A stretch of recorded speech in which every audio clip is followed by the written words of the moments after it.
Vou gravar aqui essa palavra. E assim, por que eu falei nessa questão, tenho que ser misericordioso? Eu mais do que ninguém, conheço as minhas falhas, as minhas faltas, as minhas limitações. E talvez eu não me escolheria como Deus tem me escolhido, como Deus tem me levantado. Então, como eu recebo a misericórdia de Deus, eu preciso exercer a misericórdia de Deus também. Isso é justiça, né? Isso é um ponto de equilíbrio. E aí eu tenho que fazer esse paralelo. É comum eu ouvir as pessoas me falando assim: ah, mas ele está na igreja, mas o meu marido é da igreja, né? Como se ser da igreja fizesse alguma diferença na vida da pessoa. E infelizmente não faz. É a mesma coisa de você estar nesse grupo e não participar. Então assim, obrigado por vocês que estão participando, porque só dá fruto quem participa.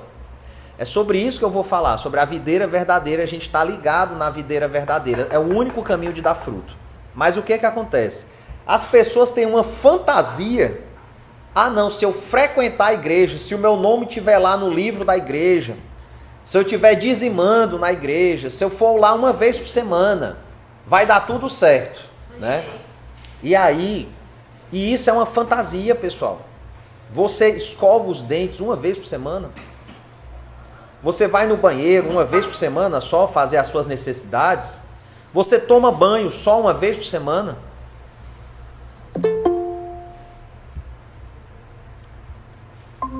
Não é assim que funciona.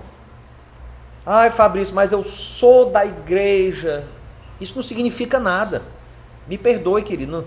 Jesus, ele não convidou a gente para ser de uma congregação. É importante estar numa congregação. Não estou dizendo nada contra isso. Não estou dizendo nada contra isso. Certo? Às vezes as pessoas me perguntam, Fabrício, aliás, né, o pessoal não me chama de Fabrício, todo mundo me chama de pastor. Eu não sou pastor, eu sou psicólogo. Certo? Mas eu tenho um comportamento pastoral? Tenho. Porque o convite da palavra de Deus é que a gente tenha um comportamento pastoral.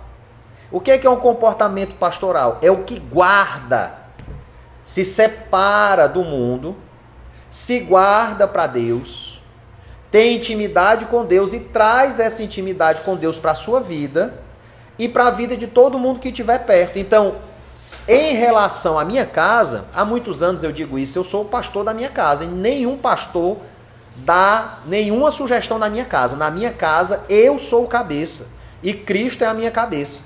Simples assim. Se ele quiser me ajudar em outras áreas, quiser me impulsionar em outras áreas, beleza. Mas na minha casa, eu sou o cabeça, é o que a palavra de Deus diz. Então eu vivo como cabeça da minha casa. E deveria ser o cabeça da minha vida, tendo Cristo como minha cabeça. Entendam o que eu vou falando, né? Às vezes eu faço um caminho que pode parecer meio aleatório, mas fique atento, que no final eu vou fechar isso. Né? Porque eu estava falando sobre a pessoa se dizer da igreja e achar que está resolvido. Não é isso. Não foi para isso que Jesus nos convidou. Jesus nos convidou para sermos igreja. E ser igreja tem a ver com ter um comportamento sacerdotal. Então existe o sacerdote de ofício. O sacerdote de ofício é o pastor, o profeta, o apóstolo, o mestre. São aquelas pessoas, o evangelista, são aquelas pessoas que a Bíblia deu para eles a profissão, o ofício de pastorear. Então, para esse cara, ele carrega realmente o título de pastor, cuida das ovelhas e é remunerado por isso.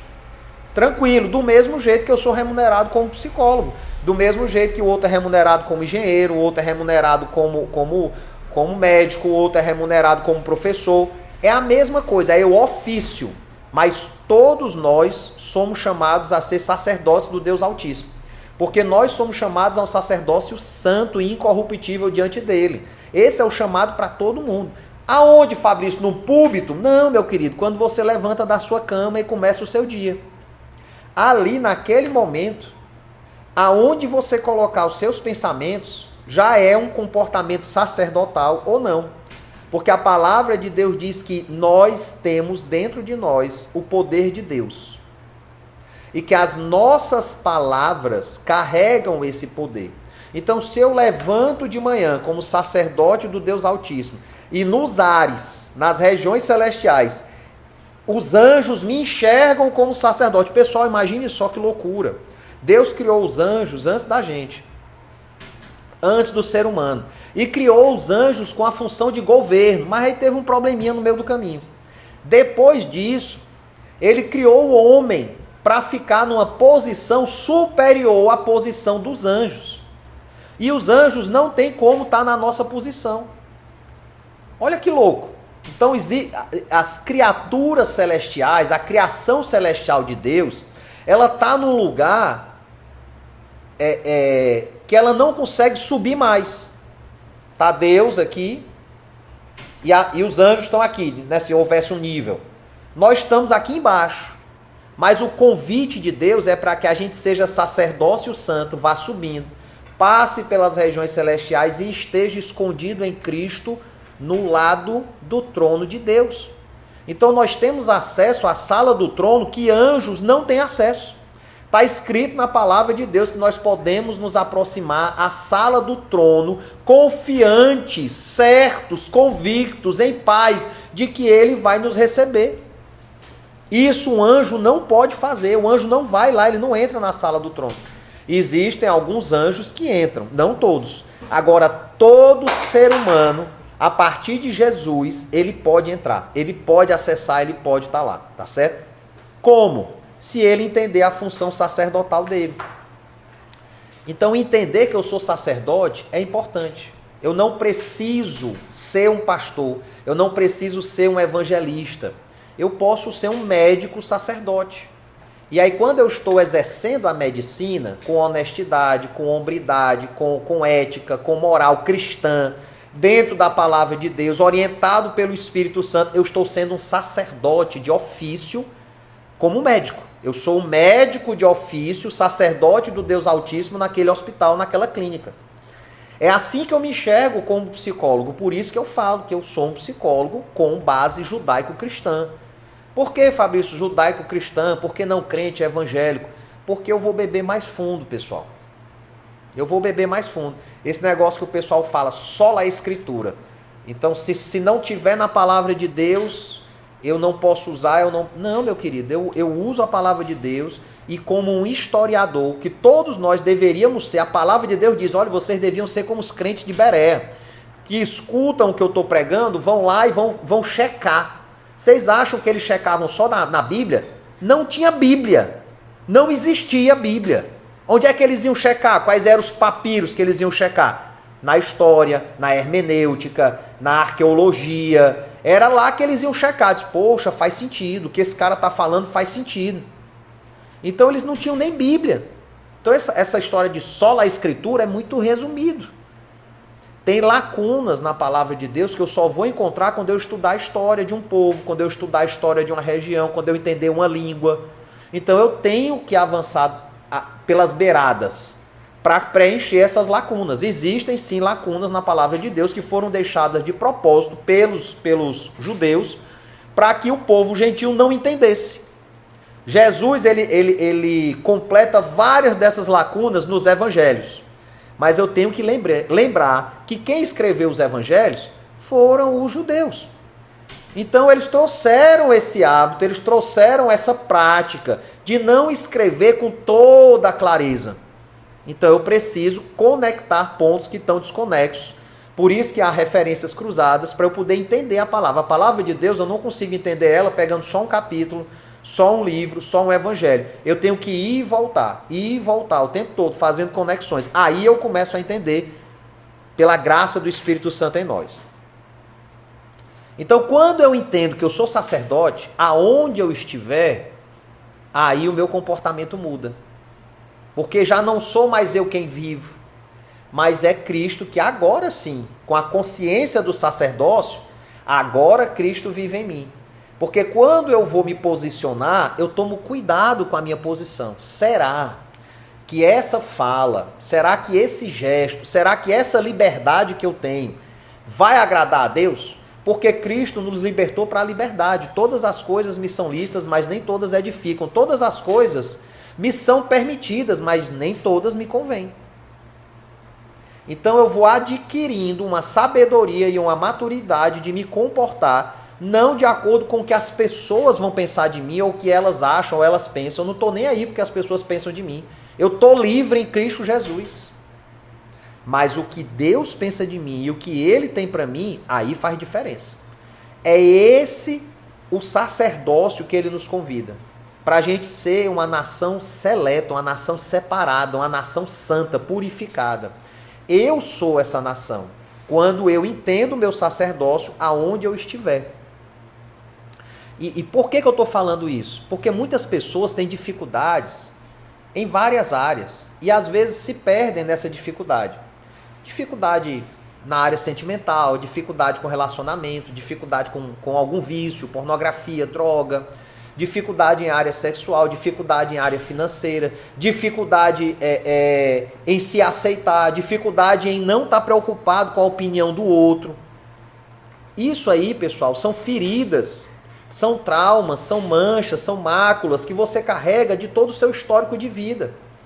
Todo ser humano, mesmo caminhando com Jesus, ele vai ser machucado pela vida, mas existe um propósito para isso, que eu vou já falar para vocês. Não é à toa.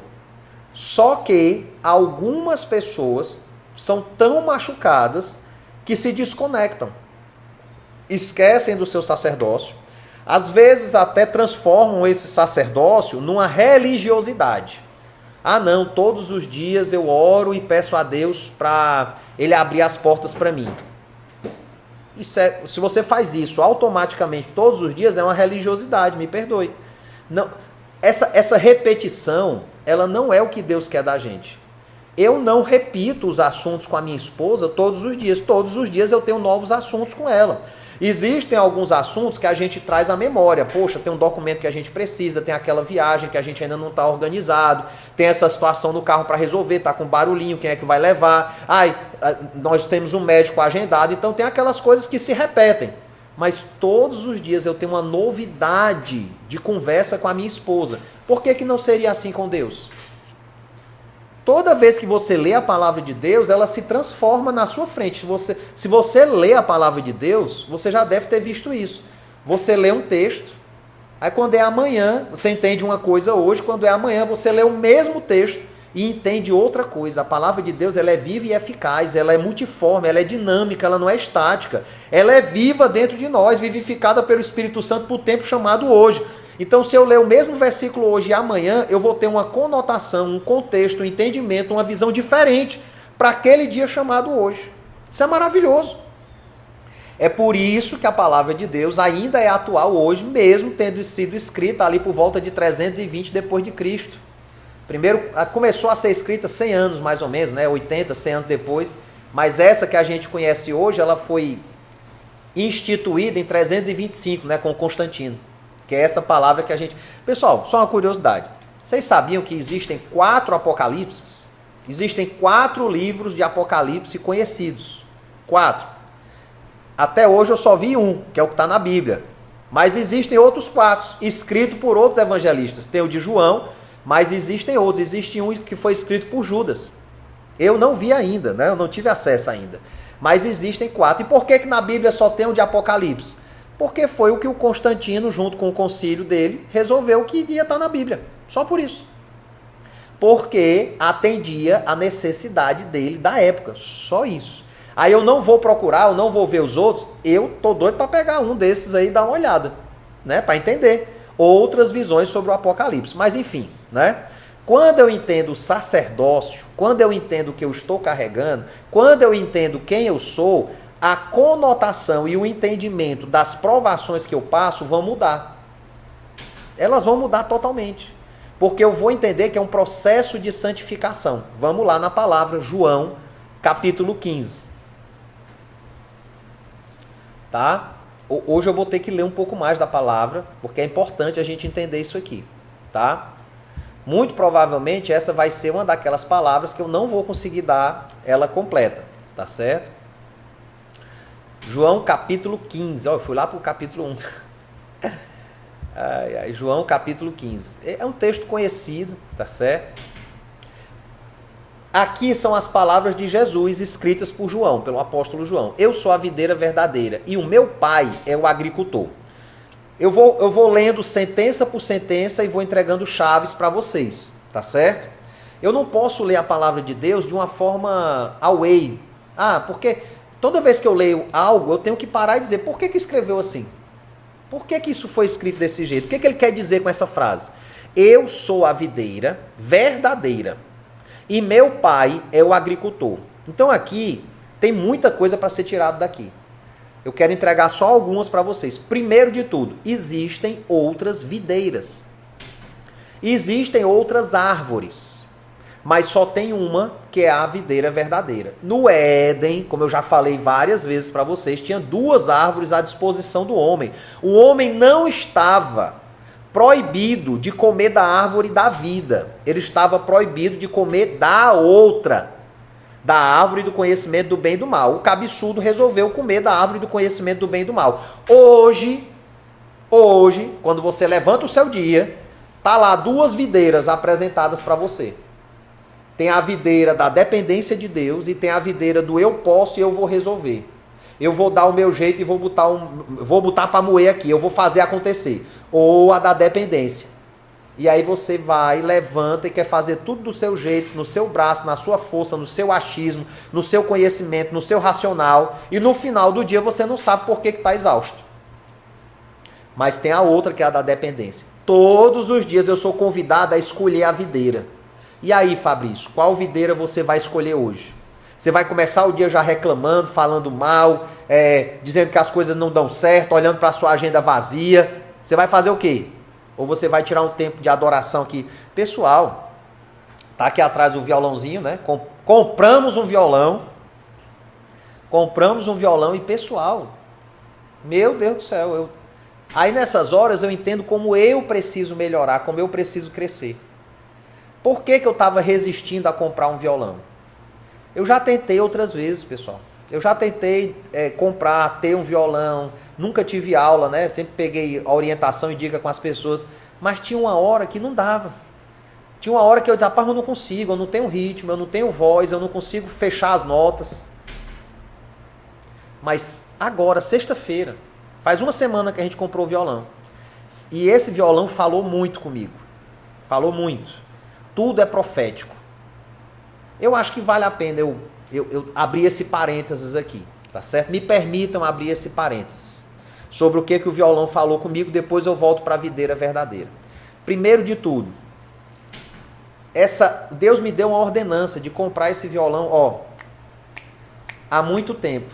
Às vezes Deus vai lhe dizer para fazer algo que não vai fazer sentido para você naquele momento. Poxa, mas um violão, eu estou precisando de outras coisas, o recurso não está legal, eu vou fazer mais essa dívida, eu não sei tocar, aonde é que eu vou tocar esse violão?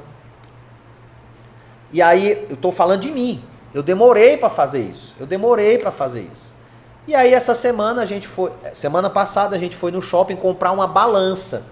Eu fui com a minha esposa comprar uma balancinha daquelas que a gente bota na mesa para pesar os alimentos por conta da dieta, né, que a Michelle está fazendo.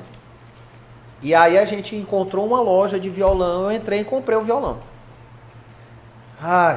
O som do violão já... Na loja, eu consegui fazer notas. Anos que eu não pegava no violão, eu já achei estranho isso. Eu digo, como é que pode? Eu ainda lembro de notas. Na loja, a Michelle é testemunha, eu tocando aqui o violão, já começou a vir uma música. Já começou a vir uma melodia. Eu digo, cara, eu tenho que comprar. Tem como. Parcela aí de 224 vezes, parcela. Pô, então parcela aí. Violão não é barato não, pessoal. Violão bom, né? Mas não importa o preço. Porque o preço já foi pago, né? E aí eu peguei esse violão, trouxe pra casa, tome arder dedo, tome doer dedo. Sexta-feira agora, pessoal. Eu até mandei pro meu pai. Deus começou a me dar músicas. Pessoal. Sexta-feira eu comecei a tocar violão, acho que era às 8 horas da manhã. Perto das 9. Perto das 9 horas eu parei tudo e fui tocar o violão. E aí Deus começou a falar comigo. A tua presença me constrange a parar tudo pra te amar. E aí começou a sair a música. A tua presença me constrange a parar tudo pra te amar. Eu sinto a tua presença, uma intimidade nova a me tomar. Um só pensamento, um só coração, tatuado com teu amor de Pai. E aí foi saindo. Acabou de sair essa melodia aqui. Não tem nada a ver com o que eu estava tocando antes. Né? E aí começou a sair melodia, eu comecei a fazer nota que eu não conhecia, eu comecei a fazer... Aí eu digo, meu Deus, que graça. 9 horas da manhã, eu fui até 1 hora da tarde. Não conseguia parar. E doía o dedo. Teve uma hora que eu não senti mais nada, que não estava doendo mais nada. Por quê? Presença. Obediência. Obediência é uma coisa simples, comprar um violão. E aí o bendito violão abriu uma nova porta de adoração, de intimidade. Cada dia que passa eu tenho aprendido por experiência própria. Não é o que eu falo para Deus que faz diferença. É o que eu escuto dele. Aí quando eu escuto, o que vai fazer diferença é se eu tenho coragem de fazer o que ele está me dizendo para fazer. Então vamos lá, todos os dias eu sou chamado a escolher. Primeira coisa, eu sou a videira verdadeira. Primeira coisa do meu dia, aonde é que eu estou conectado? É na videira verdadeira? É na árvore da vida? É na palavra de Deus? É nas promessas que Deus disse para mim? Pessoal, eu gosto de começar o meu dia e me lembrar das promessas. Não estou falando das promessas que estão escritas na Bíblia, não. Podem ser as promessas que estão escritas, tem mais de 7.000. Eu estou falando daquela palavra que você recebeu para a sua vida. A palavra que nós recebemos uma palavra de que a nossa igreja ela não teria paredes, ela não teria um prédio, ela não teria um lugar físico, ela seria uma igreja virtual que se reuniria no futuro em restaurantes, em bares, em buffets, em hotéis, nesse tipo de lugar. Nesse tipo de lugar que nós vamos nos reunir. E aí, às vezes, o meu coração quer encontrar um lugar para reunir com vocês, para poder estar junto. Mas não é o propósito de Deus. Não é esse o propósito de Deus. Para a minha vida. Então, eu gosto de começar o meu dia me lembrando. Deus me trouxe para fazer isso. Tá na internet, entrar no TikTok, entrar no Instagram, usar o WhatsApp, gravar, botar no YouTube. Foi para isso que Deus me chamou para esse momento. Para fazer diferença na vida das pessoas que vão conseguir acompanhar. Né? É como eu falei aqui, temos um grupo aqui de quase 70 pessoas, 68 pessoas, e eu acho que desse grupo só tem 2 aqui. Né? A Patrícia nem está nesse grupo. Né? Amém? Então, o que você escolhe todos os dias? Eu escolho colocar minha mente na videira verdadeira, eu escolho me conectar com o Pai, eu escolho lembrar das promessas que Ele fez para mim. Eu escolho ir lá na palavra de Deus e ver alguma promessa para ser renovada para aquele dia. E Fabrício, você não ora? Meu querido, isso é oração. Oração é intimidade com Deus. Na sexta-feira eu não orei, cara. Eu passei 4 horas tocando violão. Foi a minha oração da sexta-feira. Minha sexta-feira foi maravilhosa. Ai, Fabrício, eu não posso fazer isso. Senão eu vou passar fome, né? Porque eu tenho que trabalhar. Eu também tenho que trabalhar. Mas na sexta-feira eu parei. Eu digo, não, eu vou parar. Vou ficar aqui. Aproveitei que não tinha ninguém em casa, que eu estava sozinho, todo mundo saiu. E aí eu tive um tempo realmente de adoração, só adoração, na presença do Pai. Pessoal, isso é bom demais. Entenda, Deus é Pai. Ele quer botar você no colo e fazer um cafuné. É isso que Ele quer. Ele quer botar você no colo e fazer um cafuné. Isso aqui está me incomodando, eu vou deixar aberto mesmo. Segunda coisa que tem desse primeiro versículo. O meu pai é o agricultor. Por que Jesus disse isso? Olha, eu sou a videira e o meu pai é o agricultor. O que é que um agricultor faz com uma vinha, com uma videira? Ele cuida da terra, ele aduba, ele bota água, ele tira alguma erva daninha, alguma praga, algum inseto, ele tira, ele protege, ele limpa, ele lava. Então eu já tenho que ter isso em mente. Calma aí, quer dizer que Deus, Até com Jesus, Deus teve esse papel de limpar, de ajudar. Sim, teve. Né? Segundo versículo, todo ramo que estando em mim não der fruto, ele corta. E todo o que dá fruto, ele limpa, para que produza mais fruto ainda. Então pronto, aqui eu tenho uma chave sobre provações da vida, sobre crescimento, tá? Talvez eu vou conseguir só explicar esse segundo verso. Eu quero ler o texto inteiro, mas talvez eu vou parar nesse verso aqui, ou talvez eu vou até o 4 aqui no máximo, tá certo? Mas vamos lá no verso 2. Todo ramo. Então, quem é o ramo? É você. Você é o ramo. Eu sou o ramo da videira. Eu não sou a videira. Eu não posso nada de mim mesmo. Sem mim, nada podereis fazer. Então, se eu estou ligado na videira, aí eu posso fazer alguma coisa. Aí flui em mim o poder que está nele. A inteligência que está nele, a sabedoria que está nele, a santidade que está nele, flui através de mim, se eu estiver conectado. Uma das orações que eu gosto de repetir é: Senhor, me conecta.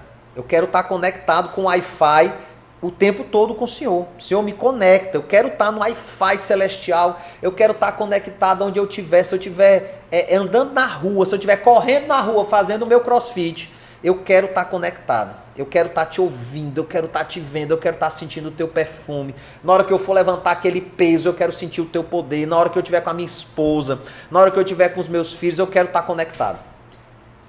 Isso aqui é todo ramo que estando em mim. Então eu tenho que estar nele. E aí o pessoal tem medo do que está escrito depois, né? Não der fruto, ele corta. Pessoal, eu não preciso ter medo disso. Eu preciso estar conectado. Porque se eu estiver conectado, eu vou dar fruto. É uma promessa. Quando a gente continua lendo o texto, estar conectado é certeza de ter fruto. Quem é que dá fruto? Quem está conectado na videira. Quem está conectado na videira dá fruto. E é fruto que permanece. Agora, eu tenho que estar atento, não é preocupado. Eu tenho que estar atento. Eu estou mesmo conectado. Porque se eu estou conectado e há uma promessa de fruto, por que eu não estou tendo fruto? Então tem um segredo aqui, tem um mistério aqui. Por que eu não dou fruto se eu me sinto conectado? Aí volta aquela história que eu falei lá no começo.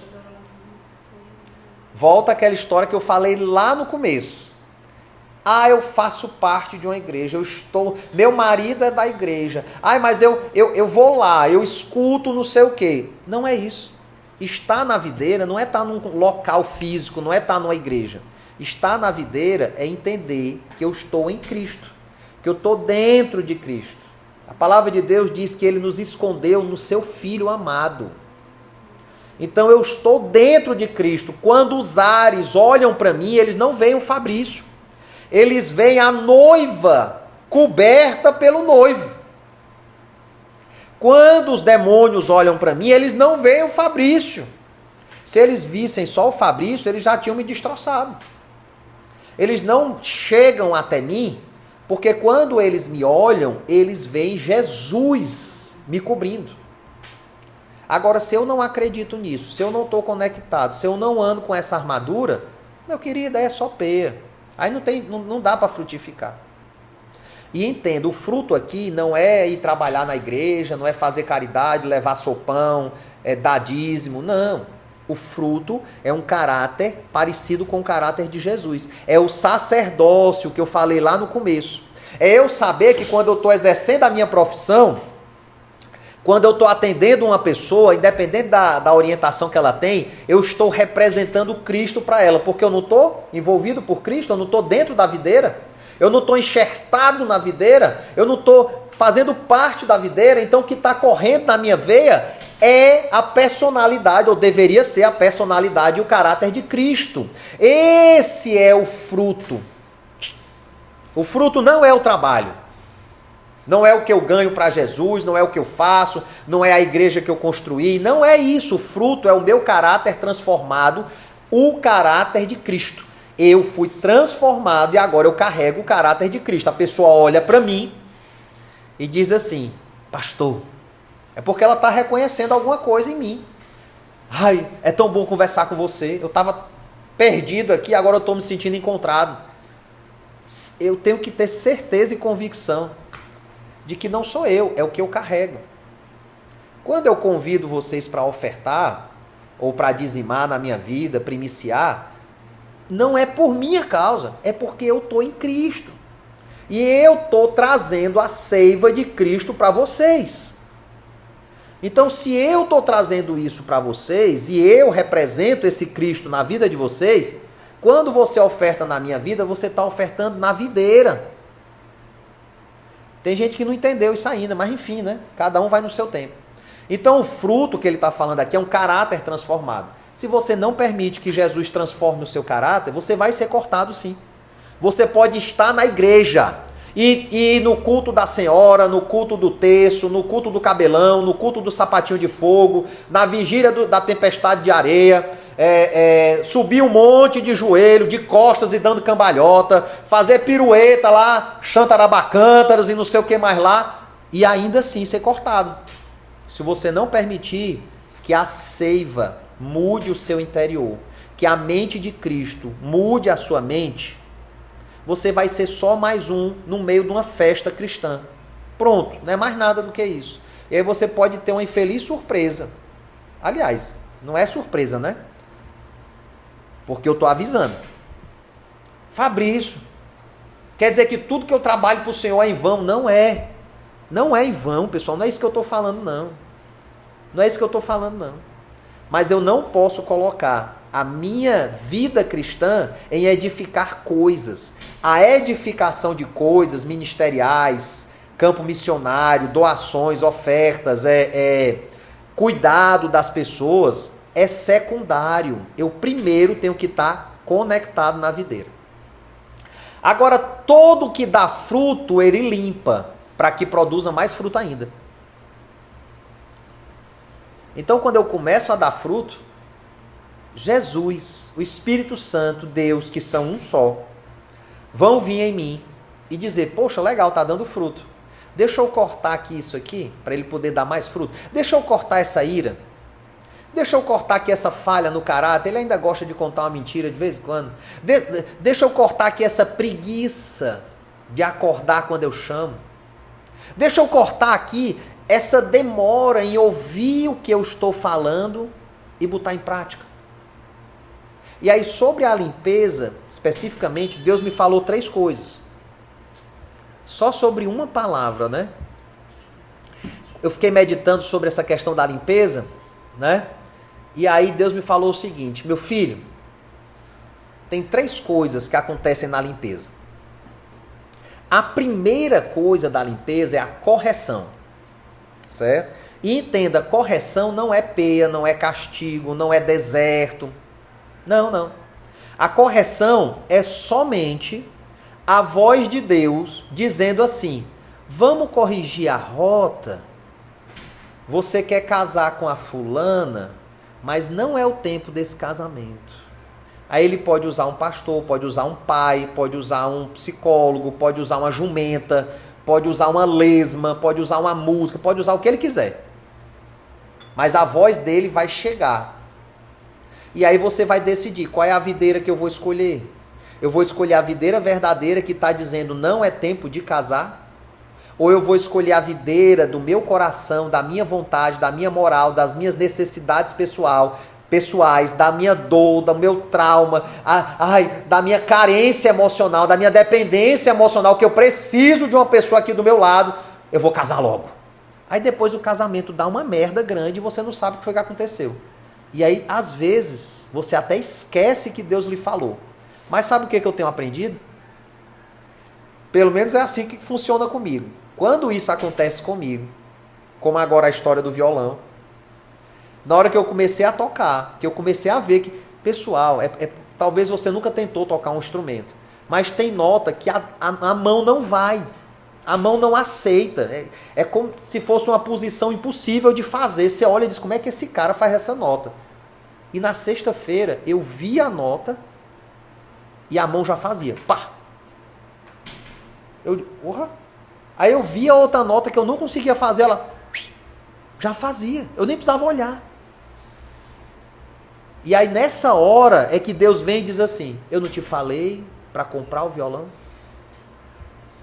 Aquele que envia, ele providencia. Se ele não providencia, ele capacita. Se ele não providencia nem capacita, ele faz um milagre. Se ele não faz nenhuma das três, ele muda a história do mundo. Mas se ele lhe enviou, você pode ir em paz, porque vai acontecer. Só que ele fala e você demora a fazer. Então ele precisa corrigir a rota. Ei, Fabrício, não é por aqui não, Fabrício. Eu preciso que você compre um violão. Eu vou usar esse violão. Nem que seja só na sua intimidade. Ter um violão não significa que eu vou aparecer aqui tocando violão para vocês ou que eu vou virar o próximo popstar. Não, significa que sexta-feira eu tive um tempo de gozo na presença de Deus, só me deleitando nos louvores que ele estava me entregando. Talvez foi só para esse momento, eu nunca mais vou tocar, não sei. Eu só sei que eu obedeci. Então aí ele vai corrigindo. Filho, não vai por aqui não, filho, cuidado com esse dinheiro. Filho, esse negócio não é para agora, recua um pouquinho, liga pro fulano. Filho, calma, essa sociedade, olha, pensa bem. Filho, essa pessoa aqui já precisa de uma orientação mais dura. Filho, essa aqui só abraça, só ama, não diz nada, só abraça, só ama. E aí eu faço como Jesus fazia. Como é que Jesus fazia? Eu falo o que eu escuto o Pai falar. Eu faço o que eu vejo o Pai fazer. Ponto final.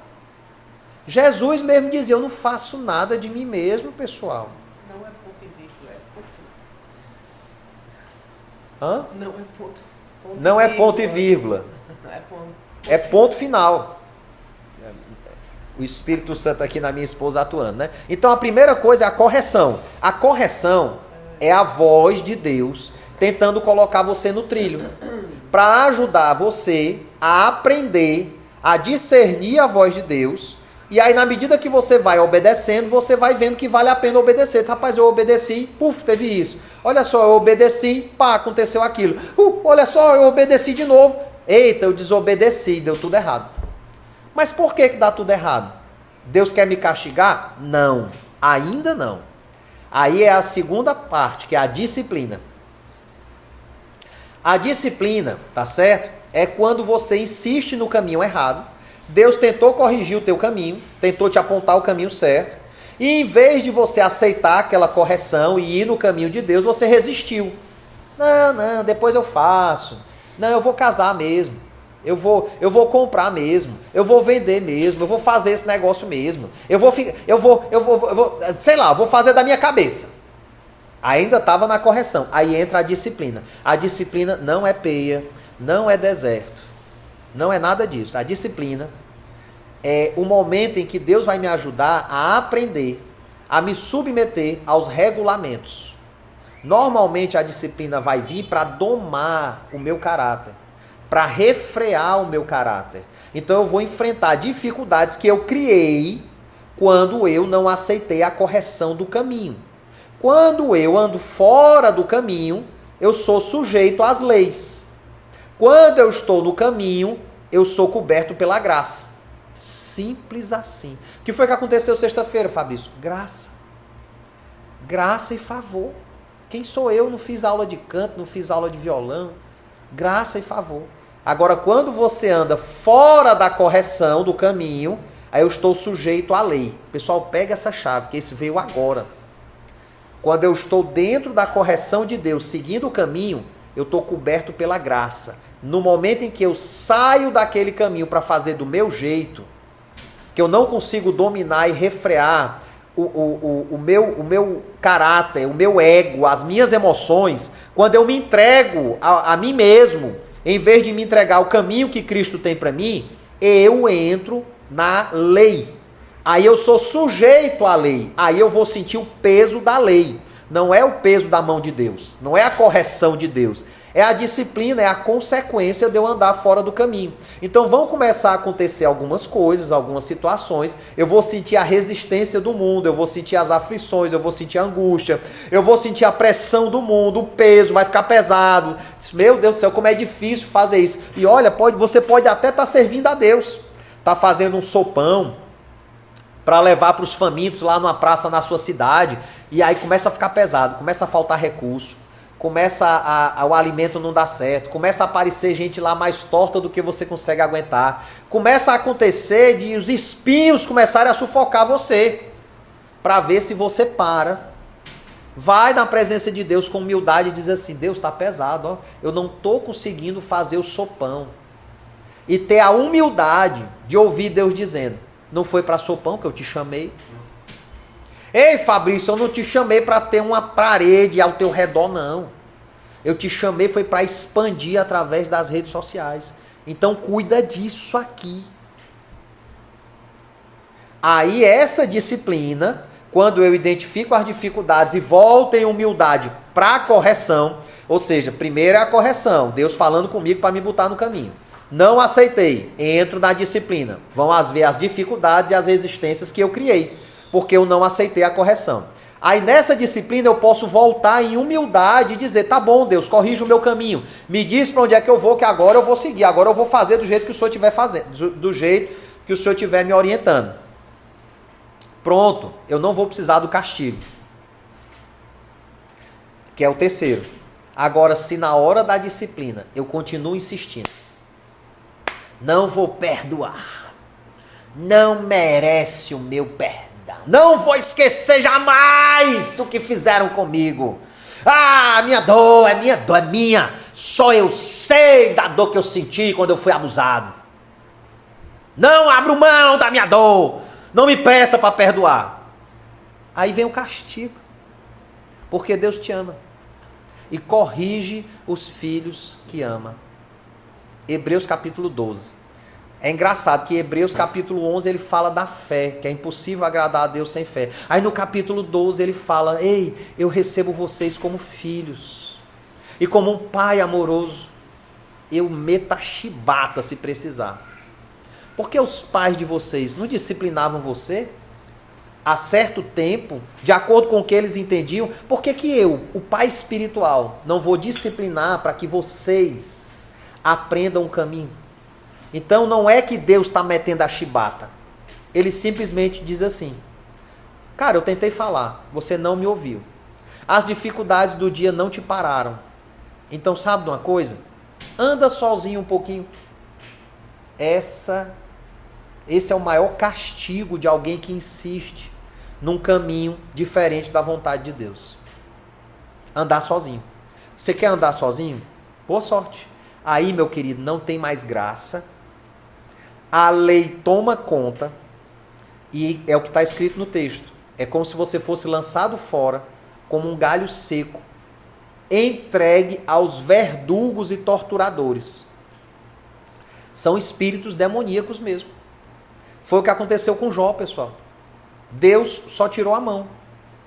Foi só isso. Qual foi o pecado de Jó?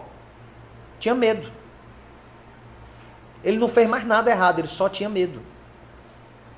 Aquilo que eu temia me sobreveio. Você tem medo de passar fome, de ter escassez? Você acha que seu pai vai deixar você passar por isso? Ah, mas eu passo por isso. Você não conhece a minha história. Eu passo. Eu já passei e tal. Passou mesmo. Como é que você chegou até aqui? Quem foi que te sustentou no dia que você passou fome? Quem foi que levou aquela pessoa que bateu na tua porta e te deu um abraço? Quem foi? Ei, se revoltar na presença de Deus não faz Deus me amar menos não. Eu já tive momentos de revolta que eu bati na mesa e disse, Deus, eu vou largar tudo, eu não acredito que o Senhor está me fazendo passar por isso, é muita humilhação. E depois chegar e dizer, oh Deus, me perdoa. Eu quero a tua correção, eu amo a tua correção. Porque quem ama a correção alcança sabedoria. Eu acho que tem um Provérbios que fala sobre isso. Deixa eu ver aqui o Provérbios. Provérbios 3, 11 a 13. Filho meu, não rejeites a disciplina do Senhor, nem te afades da sua repreensão, porque o Senhor repreende a quem ama, assim como o pai ao filho a quem quer bem. Feliz o homem que acha a sabedoria, ou seja, a repreensão do Senhor me leva a encontrar sabedoria. É simples assim. É simples assim. Vocês estão percebendo quanta riqueza tem em 3 versículozinhos que eu li? 3 versículos. Eu estou já encerrando, pessoal, mas entendo, olha, a correção é o primeiro nível. Deus quer te encaixar num caminho melhor que Ele tem para você. Resistiu? A vida vai pressionar. É a disciplina natural de sair da graça e entrar na lei. Você pode voltar para a graça, pedindo a correção de Deus. Ou você pode continuar na disciplina, não aceitar a disciplina e entrar no castigo. O castigo não é Deus metendo a sola em você não, pessoal. O castigo é só Deus dizendo, vai por conta própria. Vê o que tu consegue, filho. É igual o filho pródigo. Mas no dia que você decidir voltar, ele vai te abraçar e vai te amar ainda mais. Não vai tirar nada de você. Não vai exigir nada de você. Não vai exigir nem o serviço, nem o resultado. Certo? Ele vai exigir só que você aceite a condição de filho. E o filho que é amado, ele é corrigido. Ele é corrigido. Se ele entra na correção, não tem disciplina, nem tem castigo. No texto aqui ele vai continuar falando que isso acontece para que a gente cresça em maturidade. Mas isso eu vou continuar depois, tá bom? Por hoje a gente vai até aqui. Pessoal, foram só 3 versículos.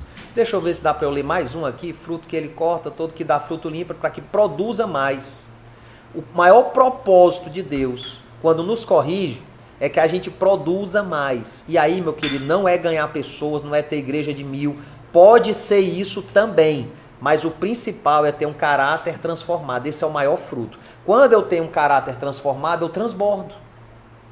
E aí a vida das pessoas começa a ser tocada. Primeiro na sua casa. Primeiro na sua casa. Aí depois nos vizinhos.